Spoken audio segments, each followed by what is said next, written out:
Hey everyone, welcome back to CryptoCache. Thank you again so much for joining me here. Taking a look back again here at our old friend Bitcoin, seeing what's going on. Again, to preface, we got a heavy amount of liquidation down the downside here.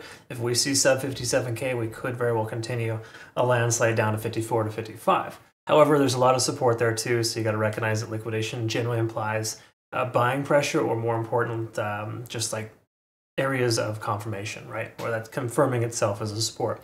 The same thing as well here too with the inverse head and shoulder pattern we have here. While it's never clean or precise, head and shoulder patterns do have a higher success rate. So if we can start making our way back up, getting closer to 59K, punching through 59K with higher volume, we should be in good shape. Again, that's, it's a hope and a prayer, right? Every single thing that you're like, oh, I hope it does this, hope it does that. That's the truth. But the truth about it is that you want to keep an open mind, make sure that you are not, putting yourself in a position where you're doing too much for too little. In other words, don't go too high a risk in situations like this, because it's not really, we don't have a ton of confirming factors. This is just a constellation, okay? Patterns are constellations. They should be used conjunctively with other things as well. So let's go ahead and take a look, see if there's anything else kind of contributing to the current situation for Bitcoin. We want to look at some liquidation levels too. Oh, before we continue any further, please hit the like button, comment below if you get a chance. One or the other, every video, deeply appreciate it. Helps get this in front of more people instead of those moon boys who are getting all the views because they have OMG faces on other thumbnails. Again, I'm not going to tell you something's going to go to the moon because it never will. I'm just going to shoot you straight and let you know. So again, here's that $57,000 liquidation level. Roughly, I think 15 billion in liquidation in that range. Looks like that amount has changed a little bit. Unless, actually, no, hold on. If we zoom in a little bit more, we can see, yeah, 5, 8, 7. Come to think about it, it's probably more like 20 billion liquidation at about 56, 7. So we come down a little bit lower, we're going to have some problems, right? However, that does imply we have a lot of support, whereas a lot of liquidation has been swept here recently. We're going to start building that base. I think a lot of bears are running out of momentum, and the bulls are just holding the line here. 58K seems to be a point of contention for the moment. Okay, so again, we've held 1, 2, 3, 4, 5, 6, 7 hours now in the 57.6 to 58K range. It's a good sign. All right. So having said all that, let's take a look, see if anything's shifted or changed since we last looked at this earlier. And to preface, just to let you know here as well, just to kind of communicate what's going on.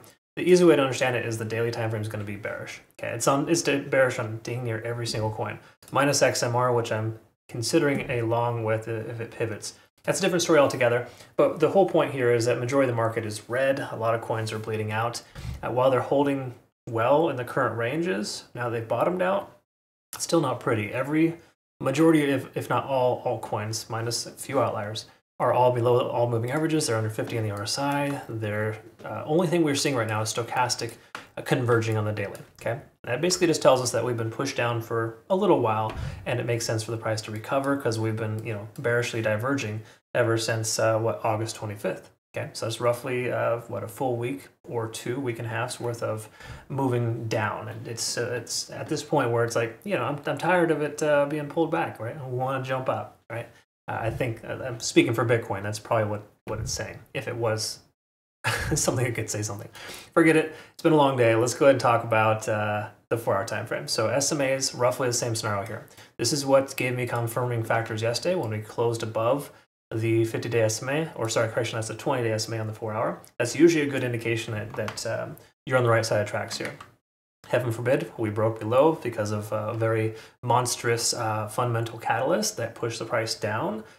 Traditional markets are terrible today. There's a lot of reasons why the price ripped back. However, we're making a recovery. I would like to see a closure above 58.5 if possible. I'm not sure if that's possible today, but in general, getting back over the 20 I think is a helpful starting point.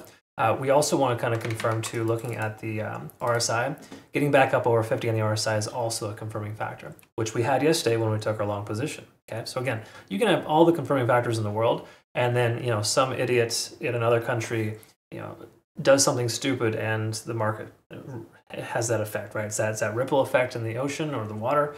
You throw a stone in the water, you're going to see that natural continuation outwards. That's what happened here today. Regardless of that fact, I'm not making excuses for TA that should have worked well, because generally it's supposed to. It's just the way that the market is. Okay, you can do a lot of hard work here in the market, and it can be worth very little just based on stupid fundamental catalysts. So again, that's just a very normal thing. I guess I'm trying to normalize that so you understand that this is just another day in the crypto world. Okay. The truth here is, though, 4-hour time frame doesn't give us any confirming factors. It didn't earlier. It's not going to now. The hourly may be a slight shift in momentum here, but I don't think so. If we take a look at the Ichimoku cloud, we're riding up the cloud. We're testing the lower lead. While the lagging span's free and clear and the conversion lines below the baseline, those are bad signs generally. We're kind of testing this local point of control here. Again, it depends on how far out you zoom, right? Because if you zoom out a little further, you'll see we're going to have more control at 59K. So you got to recognize 59,000 is a strong resistance range. We're going to need a lot of volume to punch through that.